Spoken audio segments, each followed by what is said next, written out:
Hello.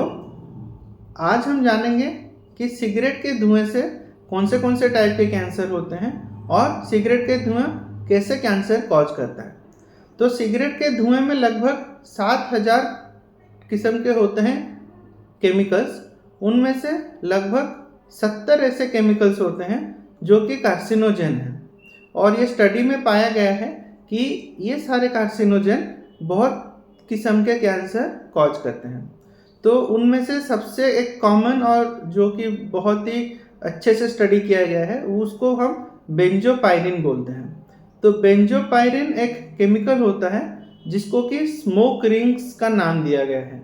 Smoke rings मतलब कि वो कैंसर को कॉज करता है, और उसका अगर हम माइक्रोस्कोप के अंडर उसका स्ट्रक्चर को देखें तो वो रिंग के जैसा दिखता है। तो ये जो स्मोक रिंग होते हैं ये एक बहुत ही पावरफुल केमिकल एजेंट होते हैं जो कि हमारे डीएनए में चेंजेस करवाते हैं, और वो डीएनए में चेंज होने के बाद उससे कैंसर बनता है। लेकिन डायरेक्टली बेंजोपायरिन कैंसर नहीं करता है। जैसे कि बेंजोपायरिन एक खतरनाक किस्म का केमिकल है, तो हमारा बॉडी भी चाहता है कि वो भी जो बीपी या बेंजोक्सिपायरिन है उसको अपने बॉडी से निकाल ले।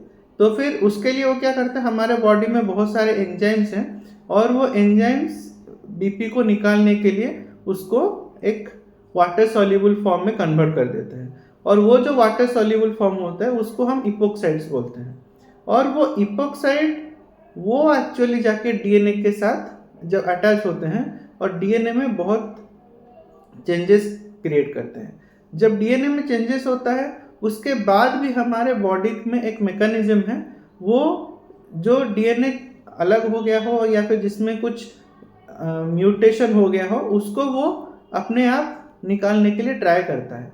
लेकिन अगर कहीं एक आध डीएनए बच जाता है या छूट जाता है इस प्रोसेस से, तो वो आगे चल के वो जिस सेल का होता है वो सेल में जो आगे रेप्लिकेशन होता है या फिर डिवीजन होता है वो रुकता नहीं है। तो जब वो डिवीजन नहीं रुकता है उसके चल के कैंसर होता है। तो ये जो इपोक्साइड होता है, ये इपोक्साइड सबसे ज़्यादा लंग्स में, ओरल कैविटी में और ब्लैडर में बनते हैं। तो इसलिए जो टोबैको या फिर जो स्मोकिंग के चलते कैंसर होता है वो सबसे कॉमन लंग्स में, ब्लैडर में और लंग्स में होते हैं, ओरल कैविटी में होते हैं।